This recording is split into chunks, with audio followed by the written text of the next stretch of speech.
Hey guys, it's Bren, and I'm here with a review of Sangria Berry Freeze. I have the candle and the Wallflower, so I'll talk about both. These are from the Poptails collection, and weirdly with this scent, the candle is only available in store. So it's not a White Barn exclusive, but it is an in-store exclusive. You have to go to a Bath Body Works store to get it. It's not online. I don't know why they did that. They've had online exclusives before. This is kind of the opposite. Maybe they're trying to drive traffic into the stores. I don't know. I also don't know why in this collection the candles that in store have the 3 layers online are just solid. Not sure what's going on, but that's kind of the situation. So this is a scent that I'm very in the middle on, and I left it kind of till last out of my scents that I picked up in July because I have a very hard time describing it. I found though that some people either really love it or really hate it. I personally thought that it was going to be a repackage of Sparkling Berry Fizz, which was kind of this blue color, but it's not exactly the same. It has a little bit more berry than that one did, and it seems to be a little stronger. So it's better, I think, than that one.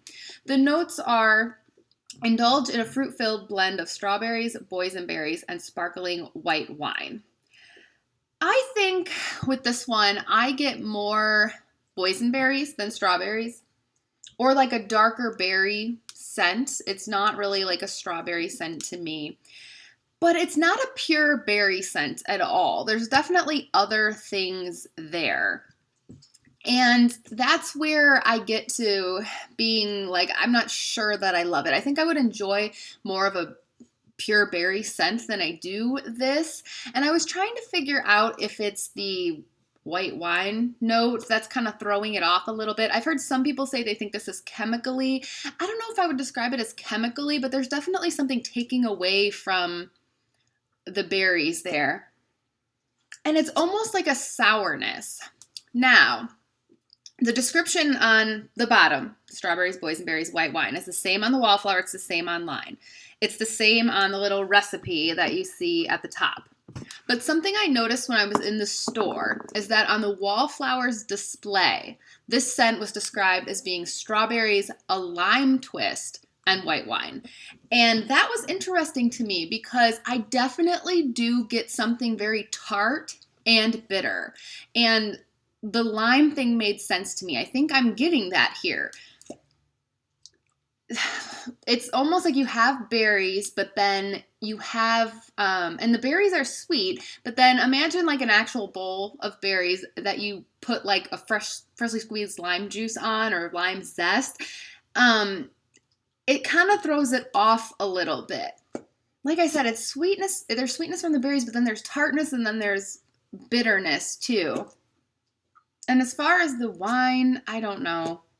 It definitely doesn't smell alcohol-y or anything. Like I said, it's very hard for me to describe this scent, and I'm doing a really bad job, but I'm trying here. It's almost kind of like a subtle candy type of smell, like a taffy or something. You know, not a really potent type of candy, but imagine how like a grape or strawberry, like Laffy Taffy would smell. Kind of like that. And so that's maybe the best way I can describe it. Like I said, it's not my favorite scent. Don't hate it. Performance-wise, it has been burning just fine. It's in the middle as far as strength and throw goes. I would say like a 5. I mean, just right there where you can smell it, but it's not overpowering at all. The Wallflower has been a little disappointing. It's probably like a 3 or a 4 as far as throw goes. It's not really as strong as a lot of my Wallflowers. I do love the color, and I've had it plugged in for a couple of weeks now. It's maintaining color so far. It could still turn sorry, my dog's making noise back there. It could still turn like dingy. You know, a lot of them when they get down pretty low, they kind of turn ugly brown or yellow colored. But some of them would have already started to do that at this point, and this one hasn't yet. But it's just not really super strong. So I just picked up one, and I probably won't get any more, even though the blue is really, really nice. Speaking of, prettiness.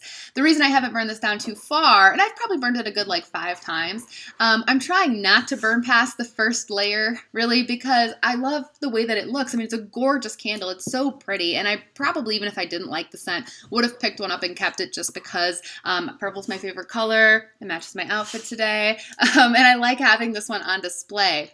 But I'm not sure that I like it enough to pick up another one. I thought about like burning this one and then having another one new unused just for my collection, and maybe if I find one cheap enough or there's like a 2 for $24 situation in the future and I need a second one, maybe I'll do that. But for now, I think I'm just going to kind of keep it like this. It's pooled down below. You can see I've had it like melted down to here, but the layers haven't really mixed yet. Gorgeous looking candle.